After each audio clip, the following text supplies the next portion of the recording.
Welcome to Wednesday edition of the SoReal Sports Podcast with your host, the CEO slash owner of SoReal Studios LLC, Lamar SoReal, and my partner in crime all the time, Reggie Walker. What's going on, man?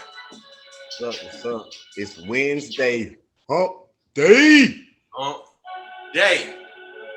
Matter of fact, it's my Monday. So oh yeah, I forgot. You start the work week on Wednesday.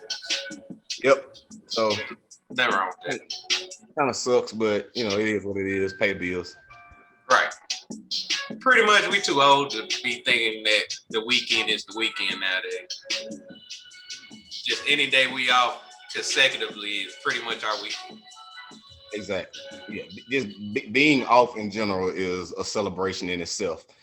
Right. Even though our weekends are never just always chill, it's always something going on. So yeah, it is what it is. It's growth, man. It's growth, and I like it. You're damn right. You are damn right. So we do have topics to talk about. We got football, basketball, and baseball, and then Reggie segment for tonight. So we got a lot of stuff on our plate. So let's get started on eating. Let's eat up with some baseball. Let's start out with some baseball, baby. All right, Rich. In baseball, it has been talks that next year they are going to do away with the extra innings rule. Now, Rich, do you know anything about the extra innings rule? Just a little bit. I can tell you what I know, assume, have gathered, and you can finish the rest. Yeah.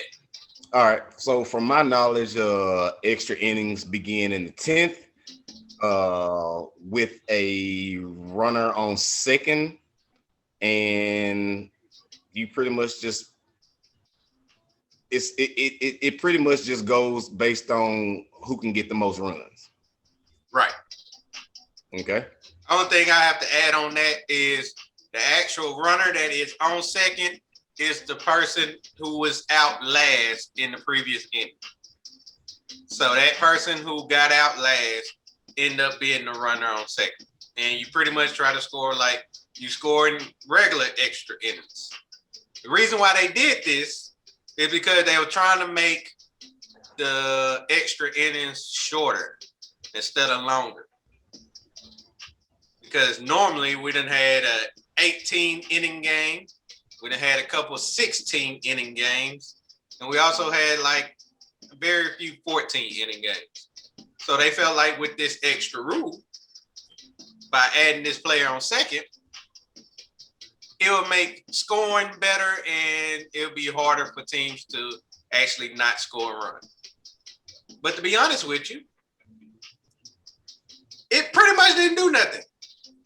It pretty much kept it the same because just because a runner on second doesn't guarantee you a run because it's been, I think 18% of the games that start in the 10th inning with this new extra inning rule end up finishing the whole 10th inning without a run scored.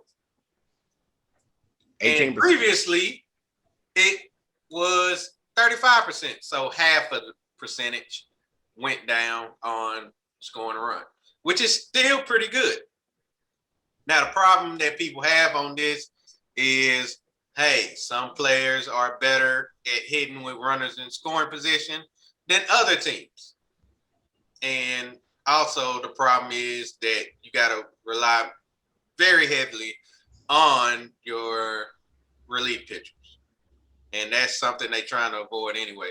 Because now you pretty much going to use your relief pitcher for one inning per game. And if you ain't got that many relief pitchers, you going to suck. So that's pretty much what they're going to do. Now, yeah, I was just going to say both of those are pretty, very, very debatable. Yeah. Now, the problem is that the old traditional white old age fans They the ones that have a problem with it because they like it the old-fashioned way. And they don't care about trying to draw in more fans to this sport because they like the amount of fans that's already at this sport. So they are happy that they are actually looking at this and changing it. So Reggie, just a quick question for you. Do you think they need to change this rule next year? Based on the numbers that you just gave me, 18% versus what, 35%? 35. Yeah, I don't see that being that significant, like at all. Right. So yeah, with that being said, I think it should stay the same. It's not like it's an unfair advantage. It's not like you putting a runner on third and them having the opportunity to steal and beat the relief pitcher. Nor is it an unfair advantage to the team pitching. Because I mean, at the end of the day, at the end of the game, which is literally where it's at right then, is you still have to finish the game strong. So there's no real need to change that.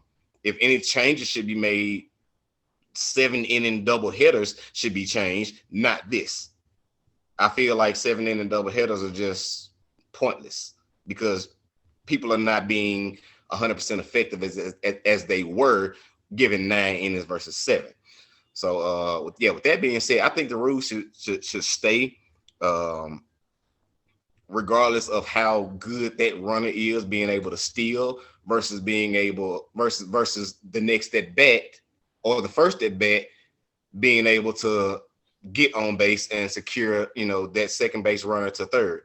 So yeah, I think that here it goes back with the old, like you mentioned, with the old people who are been watching baseball since the 1800s. They just are set in their ways and just don't like the way stuff is going. So they're going to complain. This is not going to bring in new fans at all.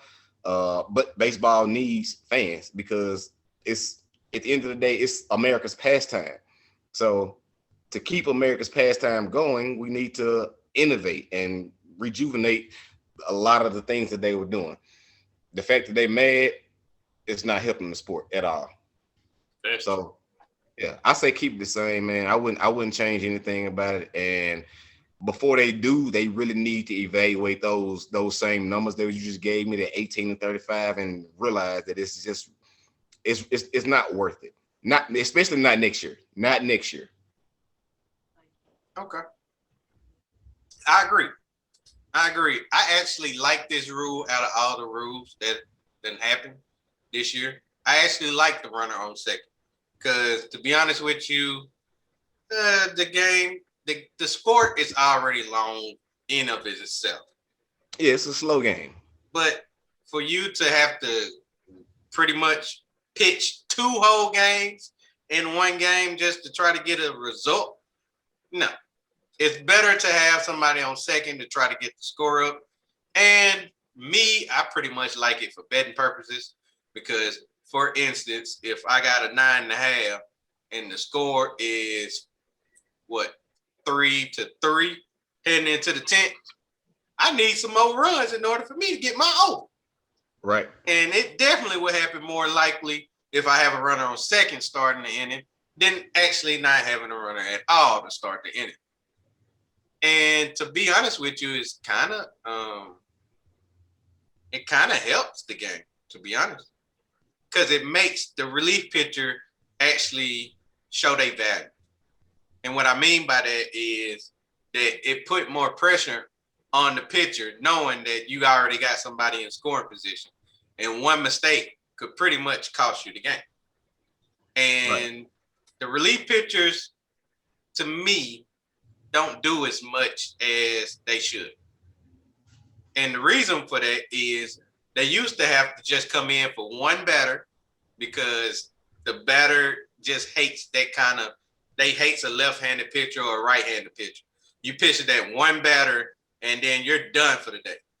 Don't seem like a lot of work. It's almost like a kicker in football, just kicking extra points. Exactly. Or kicking off to the other team.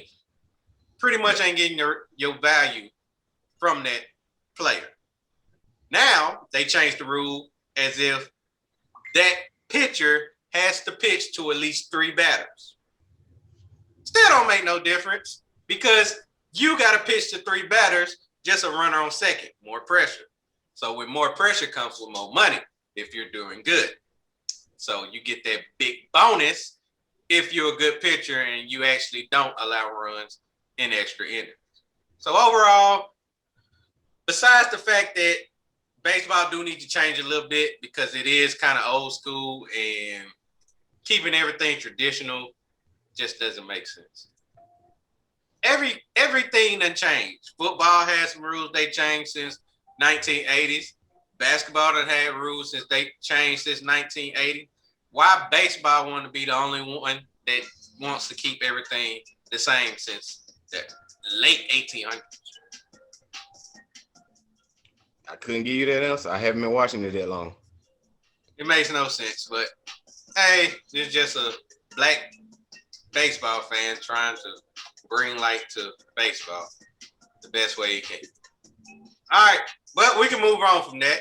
Let's go to basketball. Let's talk about the NBA. And congratulations to the Milwaukee Bucks. They won the NBA championship.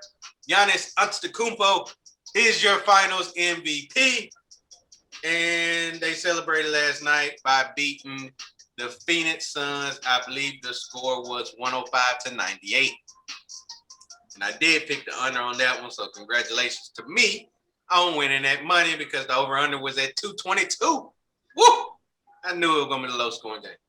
All right. So, Giannis got his first ring. Drew Holiday played pretty good, but Giannis played the best. To be honest with you, this man put up a 50-piece to end the game. 50 points, 14 rebounds, 5 assists. All right, now, Shannon Sharp and also Nick Wright has declared Giannis as the best player in the league. Now, that's still debatable to me, but hey, let's give him his roses. Let's give him his flowers while they blooming. But I want to do a comparison, Rich, if you don't mind. I want to compare this to this one since Giannis started with that team and never left that team and won it all with that team. I want to compare it to LeBron James finally winning his championship in Cleveland. Which one is more inspiring to you? LeBron James coming back from 3-1 in 2016 to win the championship for Cleveland for the first time ever, or Giannis deciding not to join a super team and winning it with the Bucks the following year after he got that money? Which one was most inspiring to you? The more inspiring was Giannis. LeBron built that team. There were a lot of things that happened during that year that led to LeBron actually winning. He already had won in Miami previously and pretty much was given the creative freedom to create the team that he wanted to put around him like he does every single year. As of right now, they looking at Chris Paul and Russell Westbrook as far as joining the Lakers. So here again, LeBron had the creative freedom to design a team that he feels like will win everything. It doesn't always happen like that. Giannis was not given that freedom. All they did with Giannis was just keep him comfortable. Yeah, I've talked a lot of shit about Milwaukee, but they pulled it off.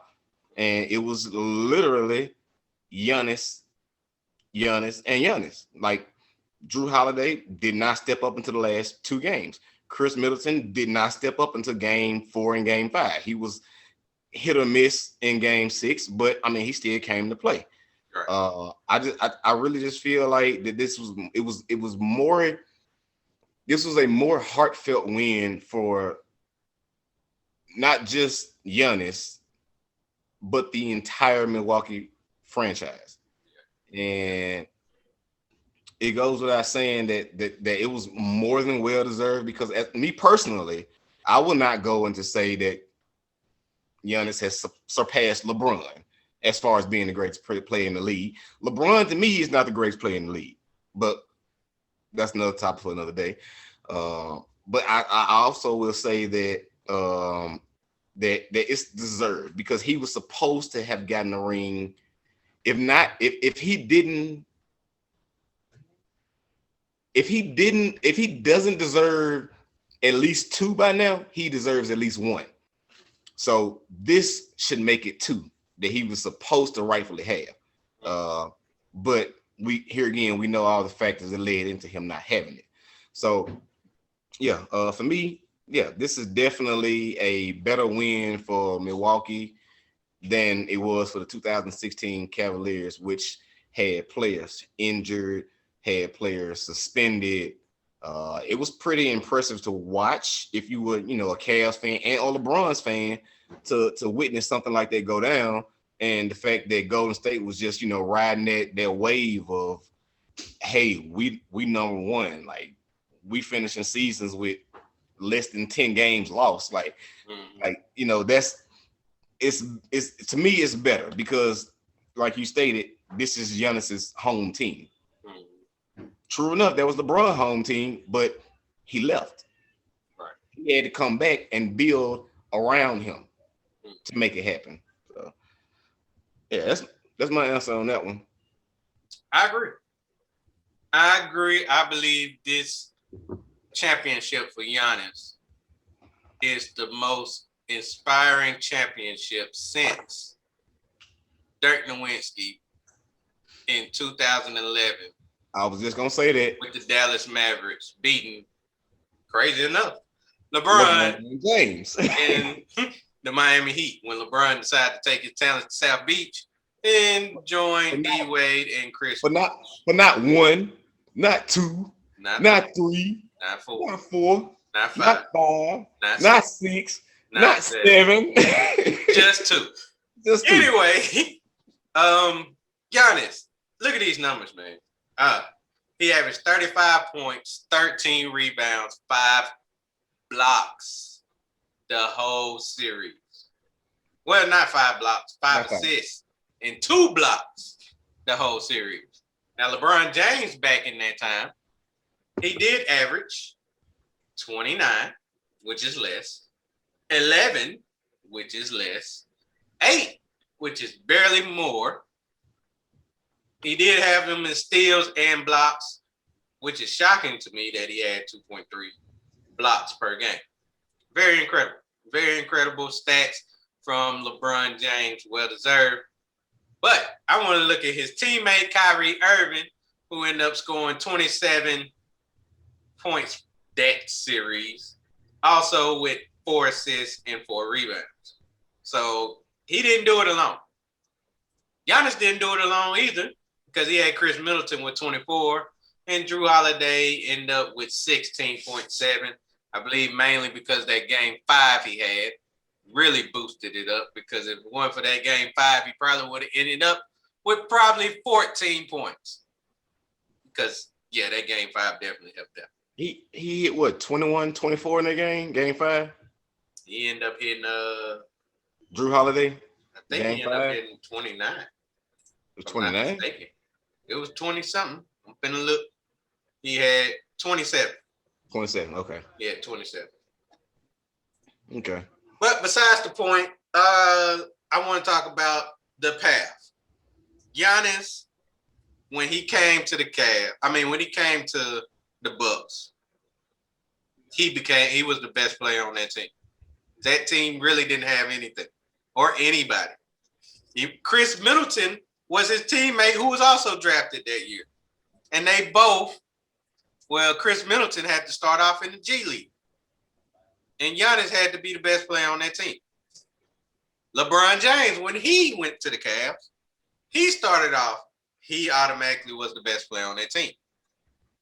But the difference between those two is LeBron wanted to do everything himself. Giannis wanted to do whatever the coach told him to do. And he listened. Giannis ended up growing with Chris Middleton, LeBron just grew by himself and then decided that he didn't have enough help. So he left and went to Miami, won a championship, then came back and brought Kevin Love with him in order for him to try to win another championship.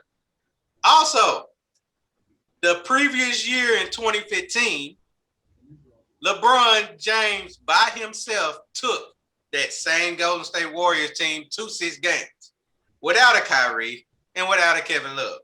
So this was expected. You can't say the same thing about this Bucks team. Nobody expected them to win the championship. At the beginning of the playoffs, both me and you had the Bucks eliminated in the second round. Very true. And also give a shout out to Brian. He had him eliminated in the first round to his team, the Miami Heat. So nobody expected them to win it all. They played a good team in the Phoenix Suns. And guess what? Before the playoff even the final started, nobody picked them to win the championship. They were like, this is Chris Paul's year. Devin Booker, who gonna stop Booker? DeAndre Ayton is rising up as a young star in this league. So who gonna stop him? All they got is Giannis. Also, Giannis just came back from a hyperextended knee. That just happened a week ago. I wish I had that. I wish I had that bounce so I can do my song. About a week ago, we get the tweet and hope. But besides that, shout out to Bobby Smurf. But anyway, overall, this was very heartfelt. He put his all into every single game Giannis played. And if it wasn't for him actually coming back and performing the way he performed, you definitely would have got a different result in this game. Because the only player in this whole series who was consistent throughout the whole series was that man Giannis. And now he can celebrate and well deserved. You saw what he did today? Yeah, he took his trophy to Chick-fil-A.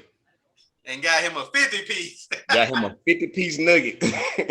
I saw it. Got him a 50-piece with a drink, which I did not know you can do at Chick-fil-A, is do half lemonade, half Sprite. I'm trying that as soon as I get a chance. I will try that shit. I'm trying. Half lemonade, half Sprite. I'm trying that shit as soon as I get a chance. Giannis, you done brought me to a new damn drink. You gonna get the 50 nuggets too? Hell no, I ain't getting the 50. Hell no. He ain't even gonna eat the 50-piece. He just getting it just so he can talk shit. Because he put up a 50-piece against the Suns. Well deserved. Well deserved. He can talk all shit he want to. He won it all. So we both agree on that one. We definitely saying that this finals was better. Well, more inspiring than LeBron's 2016, in which LeBron did claim that that made him the GOAT. But that's another topic for another day. Let's go to football before we get to your segment, Reggie. Last week, we did discuss on the top 10 quarterbacks in the NFL. Let's go to the wide receivers.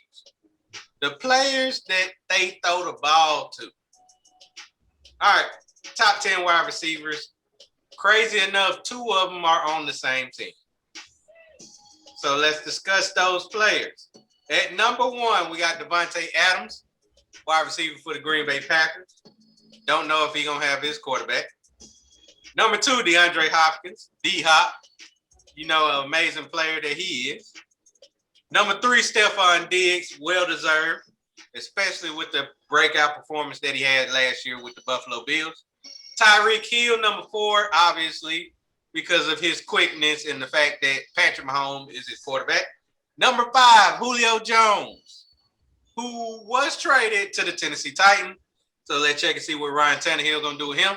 Number 6, Keenan Allen, the man that Reggie disrespects on a daily, saying that he ain't nothing, and he never been the number 1 wide receiver. Number 7, we got Mike Evans, Tampa Bay Buccaneers. Tom Brady the GOAT. He's throwing to him. At 8, Michael Thomas. I can't wait to see what he's gonna do this year. Because he don't have Drew Brees no more. He got Jameis videos. Good old workout video Winston. Number 9, DK Metcalf, Seattle Seahawks. He's just big and fast. It's just ridiculous how big this dude is.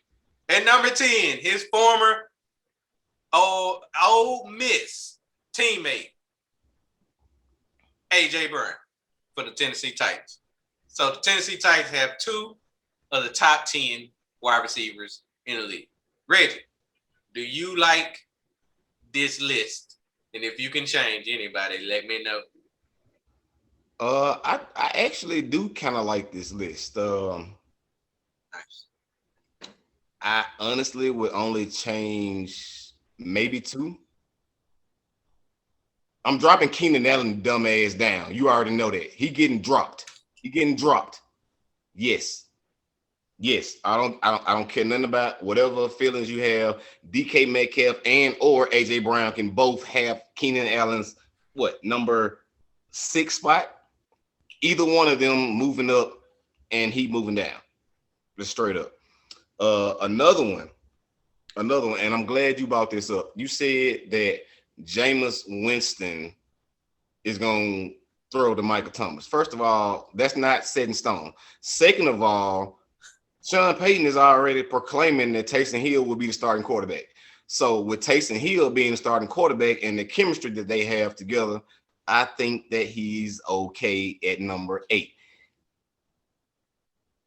I wouldn't give him number 8 personally, but based off of what ESPN and the ones ahead of him with their quarterbacks, I understand. The Devontae Adams ones is really sitting with me because Aaron Rodgers basically just came out 2 days ago and said that it's over with. He done with Green Bay. So Green Bay will not have Aaron Rodgers throwing to Devontae Adams. Devontae Adams, in my opinion, go ahead. They will have Jordan Love. Didn't need you to interrupt me for that. Devontae Adams on this list will definitely drop. He won't drop far because Kyler Murray can get the ball to D-Hop. That's no questions asked. Diggs gonna get the ball. I trust Allen. Hill, I trust him. Pat Mahomes, we'll see him. He gonna beat everybody on the field. Julio Jones, I'm not so sure of. He's been battling a lot of injuries. Not to mention that they have other wide receivers around him. So him just being the biggest receiver on the field, him being the biggest receiver on the field, it will be an easier target. The chemistry is there. So, I would leave him there. So, I would definitely move Keenan Allen down to possibly 9 and or 10. The fact that I'm saying 9 or 10 is because of the move with you got AJ Brown on one side and you got Julio. So I take everything I just said back about Julio. So since Julio's over there now, AJ's still gonna be number 1. They still got Corey Davis, right? No.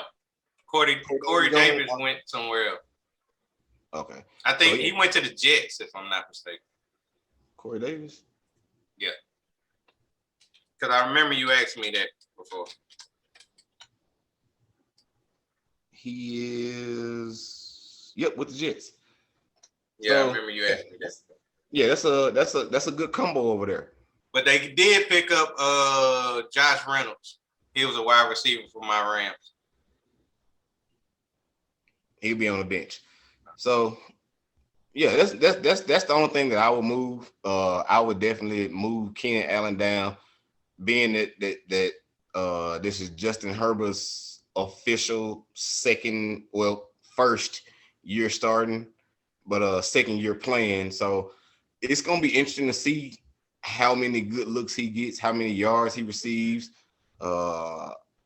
coupled with the fact that I can't say that Herbert's still learning the system, but that is his number one go-to guy. I don't remember saying that he's not the number one on that team.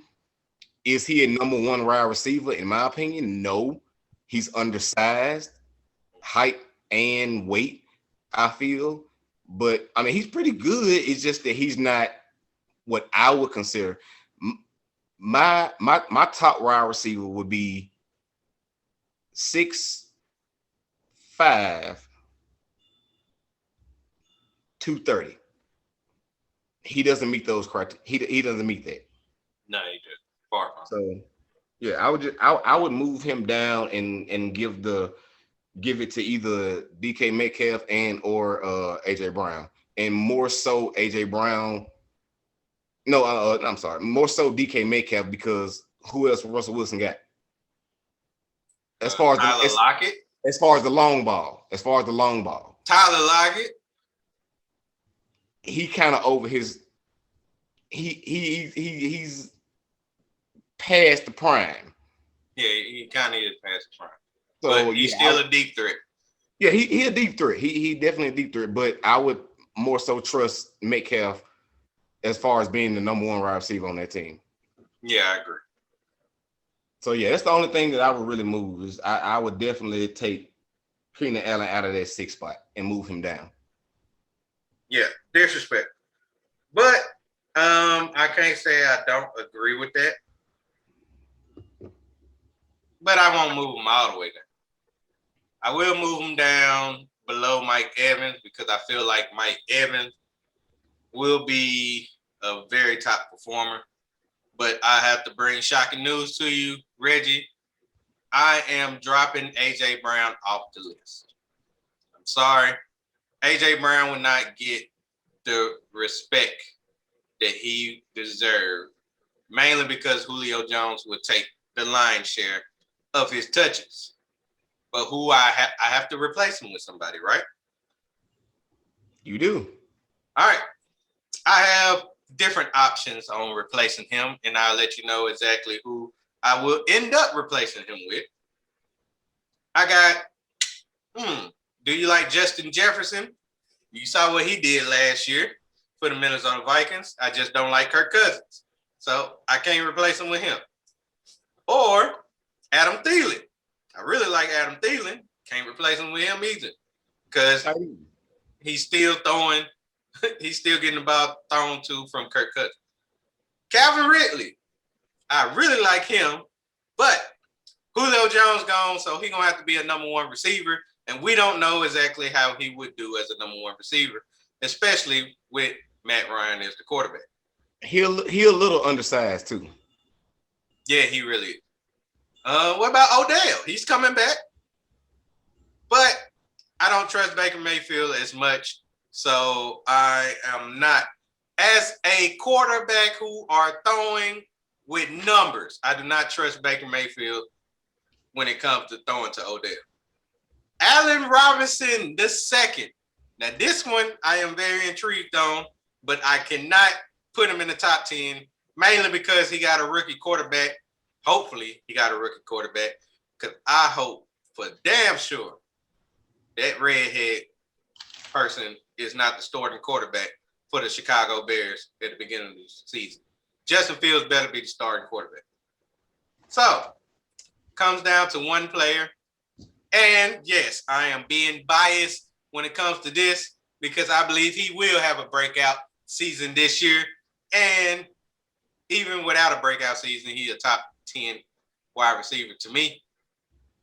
Cooper Kupp. Hear me now. Cooper Kupp will be a top 10 wide receiver by the end of this year. He finally got the quarterback that can actually throw it to him and not blindly throw it to him, in which we had with Jared Goff. Cooper Kupp would dominate. I am predicting at least 1,200 yards from Cooper Kupp. Easily 1,200 yards. He averaged 1,000 yards per season, except for last year, because Jared Goff was that damn terrible. But I'm definitely giving it to Cooper Kupp. Cooper Kupp will come in that 10th spot, just right here. And that will fill in for my 10. Keenan Allen drops 1. AJ Brown drops completely to bring in Cooper Kupp. Just right in that 10th spot. And that will finish up my top 10. Besides that, I really like top 10, including number 1. Because Devontae Adams is pretty much one of the best separated wide receivers in the game. He can create separation for Aaron Rodgers to be able to throw him the ball. DeAndre Hopkins is just a beast. But Aaron Rodgers is not going to be throwing him the ball. Yeah, that's the only problem. But still don't know if that to be true. Aaron Rodgers can still come back. They might end up making some moves to actually, Aaron Rodgers will not play football this year. I hope so. And if he does, it won't be for the Packers. If he don't, I won't have a quarterback in my fantasy. So hopefully he can change his mind with it.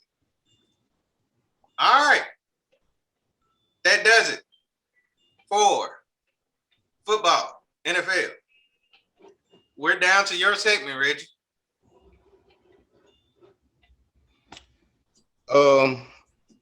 Yeah, so for my segment, I want to go back to what we visited earlier in the Milwaukee championship. First and foremost, I would like to apologize to the Milwaukee Foundation franchise as by saying that what the fuck is wrong with y'all? Find something else to put around Giannis so that they can secure a victory. They did it without it. They literally proved me wrong. They proved everybody wrong. Not just me, but I know I'm only going to focus on me because I was so hard on them by them having the money to pay somebody to help them out. Don't get somebody that's more explosive, more elusive, more anything than Chris Middleton, but get somebody that's equal to the same G League player that we know of. Get somebody that comes in, grinds it out, similar to what he does on a night in, night out basis, and put that around Giannis. Truth be told, Giannis didn't need that. Giannis didn't need that fully healthy. Giannis didn't need that with a hyperextended knee. All they needed to do was secure the win in 6 wins. Coming into it down 2, they looked bad. It looked really bad. Like you said, who was gonna stop Devin Booker? DeAndre Ayton looking like looking like he coming into his shell. Chris Paul, 40-point games, non-existent in the last few games. Fucking 10 points. Chris Paul needs to be ashamed of himself. Chris Paul, I don't have the numbers, but Chris Paul turned the ball over in this series more than I've ever seen him turn the ball over at all. I'm not sure what his problem was. Maybe he was too antsy. Maybe it was I'm almost here. Maybe I need to just force this pass or something like that. Chris Paul didn't look like himself. The team in itself didn't look like everything that we watched last year in the bubble was not what we saw in this NBA Finals. Truth be told, this finals was different from last year's final, but it wasn't that different. And by that, I mean that the only element that was different was we got fans now. That was literally the only difference that we had. So Chris Paul was a great addition to that team. I would not take that away from him. Chris Paul did definitely help that team. I'm not taking that away from him. But what I will take away from Chris Paul was his basketball IQ as far as getting stuff done. And I also, like I said, I apologize to the Milwaukee organization because obviously needing another person outside of Chris Middleton that'll step up. I mean, it happened without that. Drew Holiday did step up. Brook Lopez was still a piece of shit, but I mean, they found a way to actually win, and the way they won actually moved me to take a closer look at that team, and I like it. I I actually like it, and I honestly see that the Suns are lacking, and by lacking I mean they're lacking in size. They only got two big men. They got DeAndre Ayton and they got Frank the Tank Kaminsky. That's it. And Frank the Tank came in, he did his thing, but it just wasn't enough. It but honestly, that goes up to him not having enough playing time to see what he's actually capable of. He came over to the Suns and he really been sitting on the bench the whole time. So yeah. So yeah, my segment goes out to shout out to the Bucks. I'm assuming that's gonna be my wife's team because she's from Wisconsin. So she was kind of thrilled, kind of didn't give a damn. And but her brother Kevin, which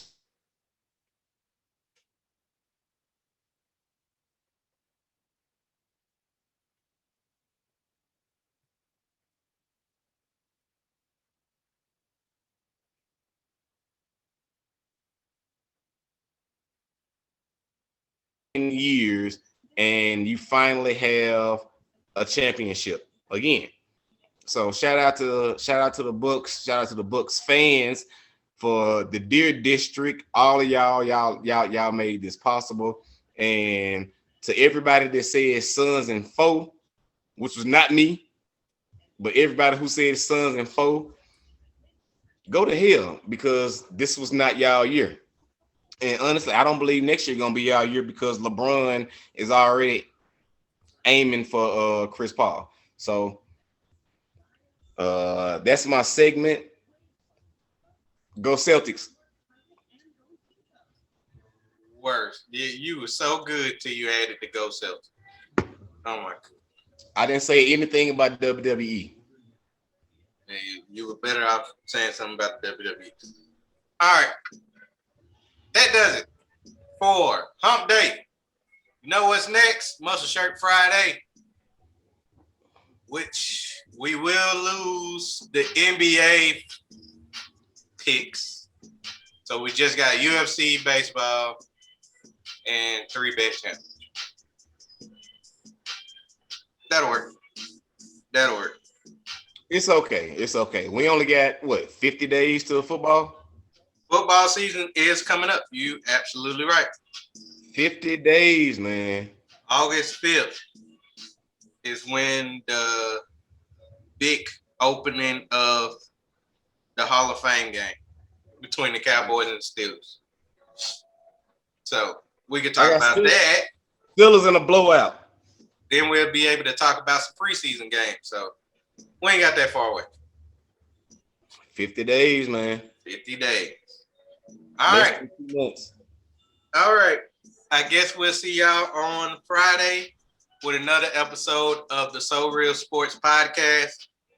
Give our normal salute, and we'll see y'all on Friday. Friday. We out.